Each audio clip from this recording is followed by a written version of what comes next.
Next-gen consoles arriving soon. There appears to be a lot of news about certain limitations of the upcoming consoles. Just today, we've been given news that Dead Rising 3 will run at 720p, upscaled to 1080p, and will run at 30 frames per second. Now, for the hardcore Dead Rising fan, this probably won't be a deal breaker since you're getting a new next-gen Dead Rising game. But if you're a fan and this is a deal breaker, that's cool too. But the problem isn't the game. It's not about the game. It's about the Xbox One. Now, most people know that Call of Duty Ghosts has been confirmed to run at 720p, upscaled to 1080 on the Xbox One. For a third-party multi-platform game, this could mean that the case will be the same for other current or future third-party games, like Watch Dogs or Assassin's Creed. And with Call of Duty not being the most shining example of next-gen games, this does put some pressure on Microsoft. But for the most part, this was not the worst thing that could have happened to the console.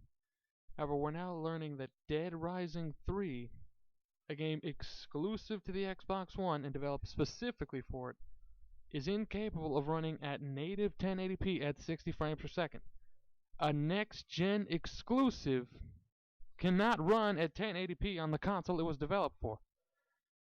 After all the time Microsoft spent talking about how it could be just as powerful as the PS4 and how it benefited from this cloud gaming we still don't know about, one of the biggest exclusives it has, one that I'm mad I'm not going to be able to play on the PS4, cannot run at the same detail and speed as third-party multi-platform games on the PS4.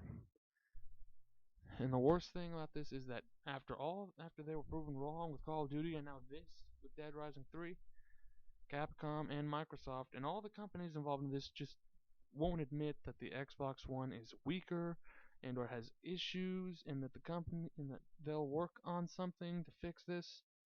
All that they say is all this is just because there's no reason for the difference.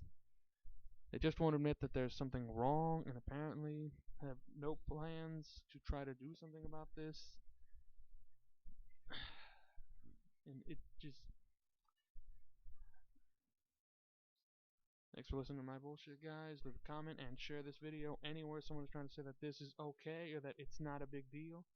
Because, honestly, after all this time, we deserve better than this.